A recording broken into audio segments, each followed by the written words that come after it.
Mr. Chairman, ladies and gentlemen, it's my pleasure to share my and my company's experience from the last 20 years. And the case is Napa. Let's go through a bit our history, and I will actually show some numbers and figures where we are, where we have come from, and what our future plans look like. First of all, thanks to Johanna, nice presentation. By the way, I spotted one of your equipment 2 years ago when I was on Azore Islands, and I was very surprised to see that you have managed even to sell your equipment in such a small island. Well done. We also, by the way, I met Johanna in 2009 when Napa got this internationalization award by President of Finland, and same year Napa was rewarded as the best IT company in Finland 2009 by Tietoviikko. So we have been recognized in some occasions. First of all, brief background of what I have been doing, which is quite straightforward. First of all, I like sailing a lot. When I was 21 years old, I was in University of Technology, and I decided to sail around the world. I participated in this Whitbread round the world race, 81-82 race, which was followed very much by Helsingin Sanomat, and Mr. Jallis Harkimo was on board, so I know what's about to spend 1 year on the same boat with Harkimo. When I graduated, I worked in VTT for a couple of years, making research studies, but very soon after that, I was invited to join Napa.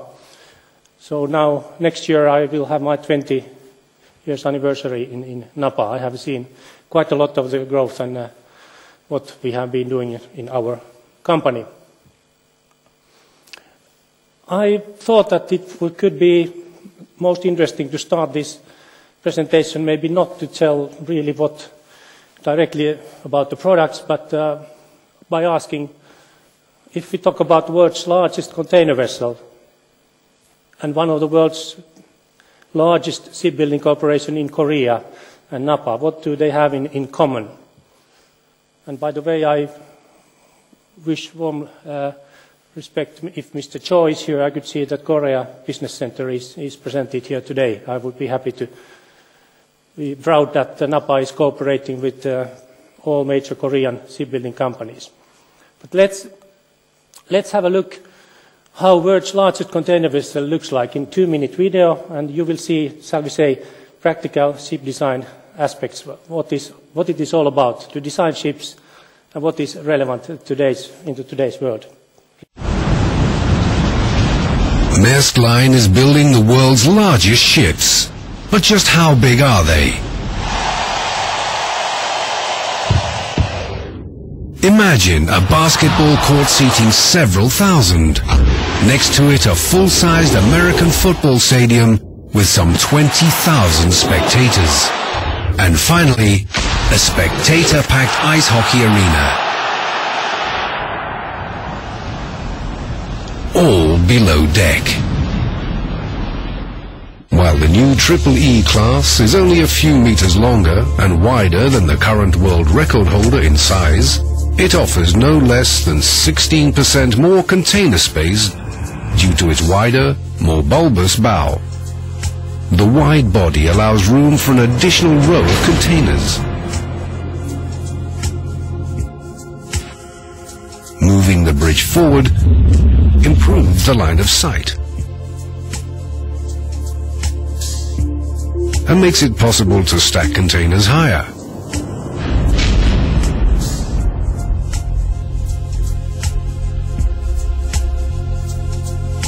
Moving the engine backwards increases stability and allows for more containers below and above deck. It all adds up to a 16% capacity over the previous world record, and contributing to the 50% decrease in CO2 emissions. Engine design. Moving the engines further to the back of the vessel allows space for additional containers, improving the economies of the vessel further. These changes, along with super long-stroke engines, lead to greatly enhanced fuel efficiency and reducing CO2 emissions by some 50%, compared to industry average on the Asia-Europe trade lane. The propulsion comes from 2 engines and 2 propellers. Accordingly, a twin-island hull design is applied. What would it look like if you took the 18,000 containers from a Triple-E class vessel and put them on Times Square in New York? They would be wider than 121 meters and as tall as 136 meters high, higher than many of the buildings beside, even spilling into the nearby streets.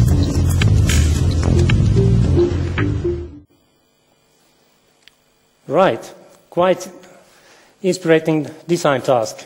And Napa is very proud to be partnering DSME, Daewoo Shipbuilding in Korea, designing and building this ship ordered by Maersk, one of the biggest shipping companies in the world. So let's have a brief look what we are really doing. Napa is a bit funny word. In Finland very often it's been asked, what is Napa? But anyhow, that comes from the words naval architectural package. In Finnish it's laiva-arkkitehtuuripaketti. Quite funny. But lucky enough we have seen that in the world this name works. This is easy brand name to learn and remember. And to be very honest, I'm very proud to say that Napa it has a very strong brand value in the global shipbuilding and maritime industry. It's very well known globally. Napa we are a software house in Finland with products and business lines both supporting ship design processes and supporting efficient and safe ship operations. So our clients are shipyards, consultancies, shipping companies, classification societies, principally all maritime organizations that are involved in this shipping and shipbuilding business. Unfortunately, the red color cannot be not so well, but shall we say, the core of our business is support the 3D design of ships in very early stage, starting from the scratch when you have an empty design table and you have an idea of your new ship design, what you want to do. And this container vessel was a good example that what is the practical design. What do you think? You maximize the cargo capacity, you make it as much environmental friendly, consuming as little fuel as possible, safe, and making the best possible profit to the ship owner. There's a lot of disciplines involved in ship design. Napa handles geometry, lots of engineering calculations, structures like we have in Napa Steel. For shipping company side, Napa offers software products for loading the vessel the most efficient and safe way and operating it with most energy efficient way with several applications. So this is the main core of our business. We have quite a long history of being in this market. I think, as Mr. Chairman started, so Napa is a spin-off company and started from the Wärtsilä shipyards with the late, shall we say, systems development started in Wärtsilä ship design late 70s, and 1989 Napa became an independent software company. During those years, and I will go briefly into those after this, so please have a look of our network today. Our core of business today is our main majority of the turnover is coming from Asia, where the shipbuilding is today. I think more than 80 or 85% of the world's shipbuilding industry today works in Asia. Unfortunately, this has been the trend, and we really hope that in Finland we can have the ongoing shipbuilding activity levels as they are, and even growing. But that is challenging times for Finland. But for Napa, supporting the design tools, so we of course we are there where the market is, and the main role of our operations today are being dominated by especially our subsidiaries in China, Korea, and Japan. Okay, then we have few cooperation partners, very good ones in Middle East and some one-man companies in Italy and US.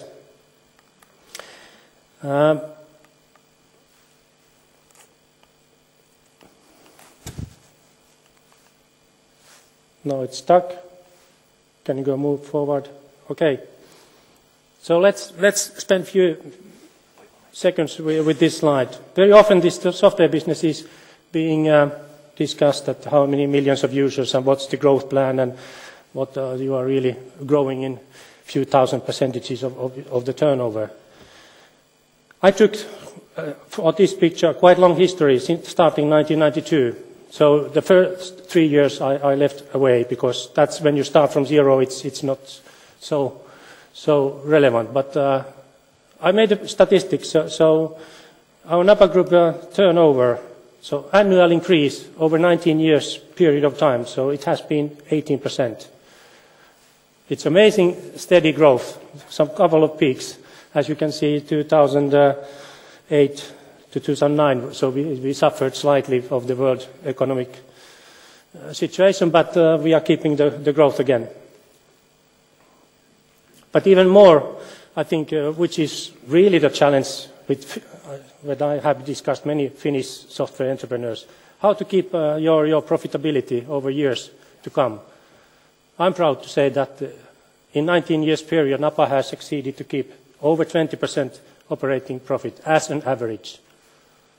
And I think the worst year in our history maybe has been something like 8-9 years profit of the annual turnover. And we definitely are committed to continue this way also in the coming years. So our fixed target currently is by 2016. So we are in the path to double our turnover. So that means that hopefully if we meet some 4 or 5 years after now this same seminar, so we should be over 30 million company by organic growth. Of course, we have some acquisition ideas in mind, so that might double our business. But let's see. You never know how those things will go.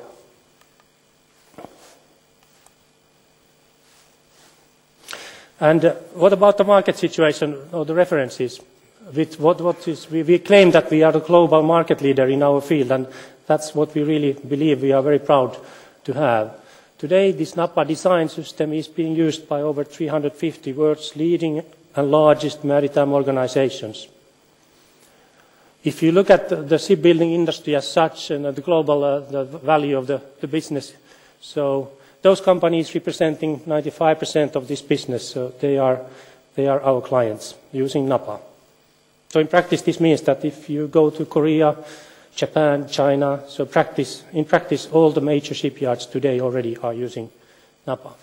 And the other important customer group is, of course, design consultancies and authorities like classification societies, navies, and so on. Okay, you might ask that, okay, how can Napa grow if we have this market position? Well, the trick is here that even though Napa is a market leader in its application field, so to be very honest, the fact is that only roughly 5% of the design volume being done in this ship design process. So Napa covers only 5% of that, shall we say, design market. So we have plenty of room to grow by developing new applications supporting more wide use of Napa. So definitely, at least our next step is to get a similar use base in our structural design part, which we call Napa Steel, and that already as such represents 10 times more market volume than what we have reached today.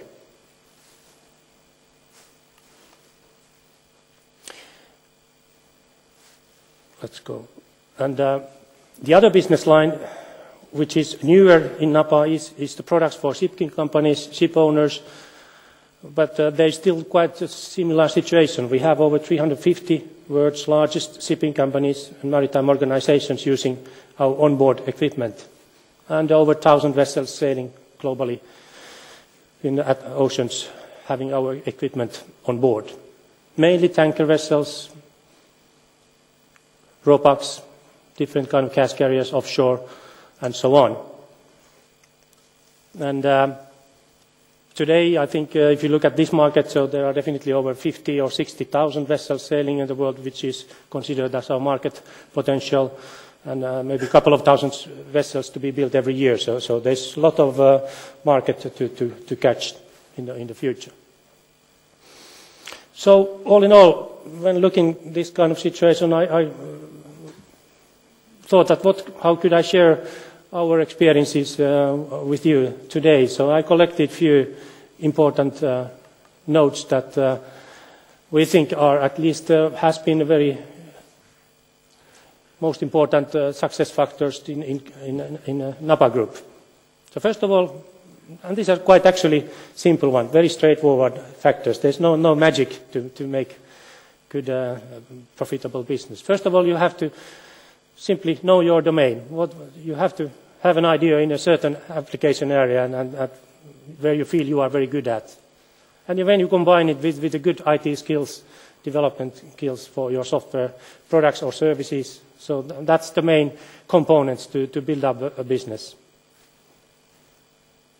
In our case, it was very natural because we had our roots in shipyard environment, and most of our staff is naval architects, Master of Science degree educated guys. So this is quite obvious. Furthermore, when you are developing your product or service, so you have to be close to your clients, and you have to have your clients using your product already in a pilot phase, so that you get the absolute right feeling that are you on the right track, what is working well and what is not, especially what is not, and improve. And this is the environment you can develop successful products or services.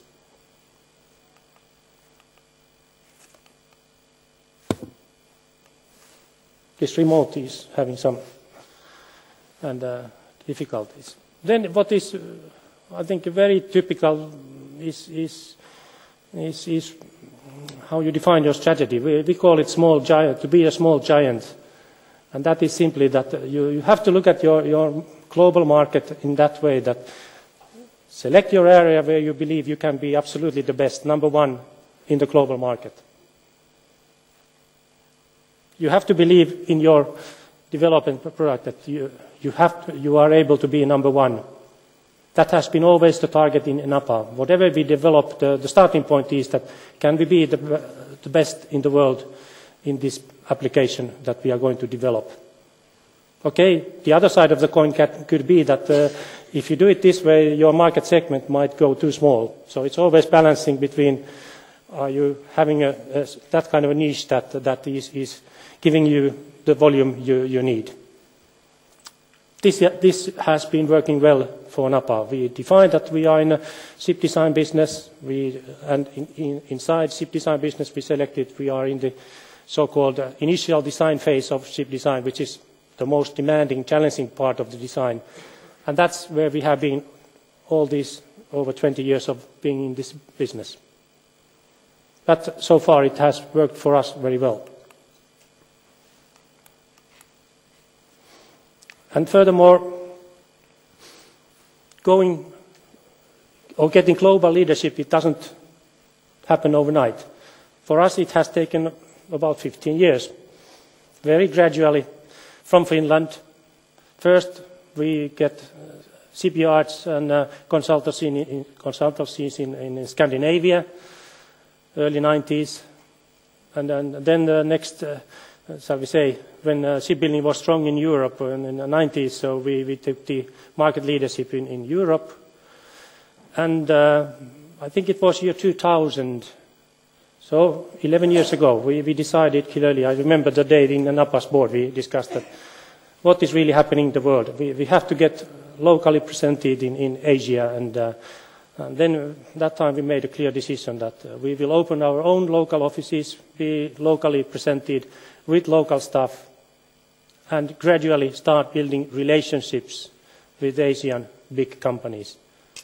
Our challenge was really, you can imagine, and you could feel it quite challenging that in Finland, in Helsinki, you are thinking, how in hell could we make our products through to the world's biggest corporations, that how to approach a company like Mitsubishi or Hyundai Heavy Industries and this level of companies.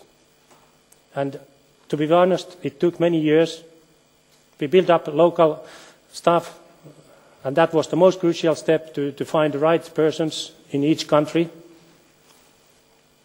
Now, today, we are very happy to see that in all these 3 major Asian countries, we succeeded with the persons we have succeeded to join NAPA. But making business in Asia is very much creating relationships, trust, and that is a process of many years. I think in Japan we worked some 4 or 5 years before we started to really make good business there, getting the major shipping companies or shipyards to use NAPA. So it takes time and a lot of patience and a lot of dinners and karaoke evenings, and I can assure you that is still the name of the game in Korea and in Japan especially. And all in all, keeping balance with the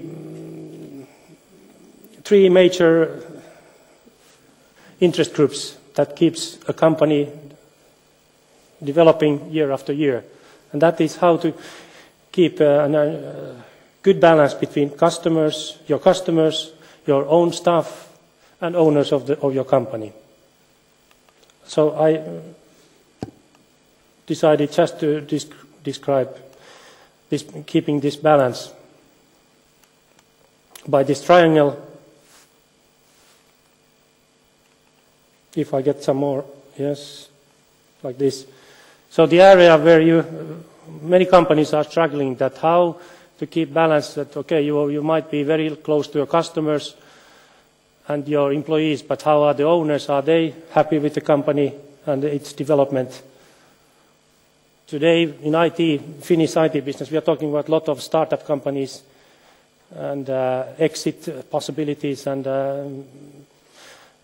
NAPA story is a bit different. We could challenge you by asking, okay, is NAPA a growth company?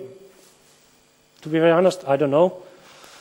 But we have been very steady growth and keeping balance between the owners of the company, who are, by the way, roughly 70% still working in the company. So NAPA is a staff-owned company, and only private persons in the shareholders list. So there's no external companies or others owning the company. That has been a very important factor in longer run with looking at the NAPA development. Also, our policy in NAPA is that each year we increase our share capital in that way that all new employees who are permanently employed in NAPA, so they have an opportunity to become shareholders in NAPA. This works very well. Each year we are getting new shareholders who have joined company during the last year, for example. So this is one way of keeping the balance between the shareholders' interest towards the sustainable business development. One way to keep close contact with your customers is, of course, to be close to them in all stages. One very successful way of keeping contact with our clients has been so-called NAPA user meetings. Very successful concept. Each year we get typically maybe 150 NAPA users from different parts of the world to Finland. Last year we had it in Levi.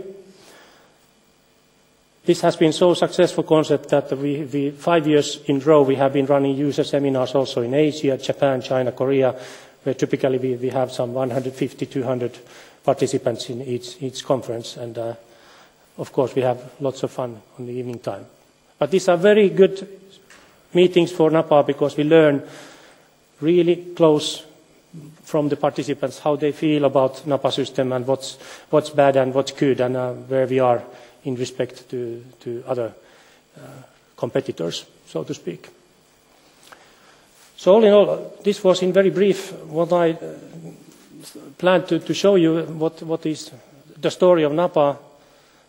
I could spend several hours going to the products itself, but I think that was not the point in this meeting, so I avoid going into the details of what the products and the solutions and IT solutions are, but this was more like overall business view that this kind of a Napa story exists in Finland. We are not known in Finland very well, and we know that, but we are happy that we are very well known in the global maritime industry, and that's of course the main interest to Napa. Thank you very much.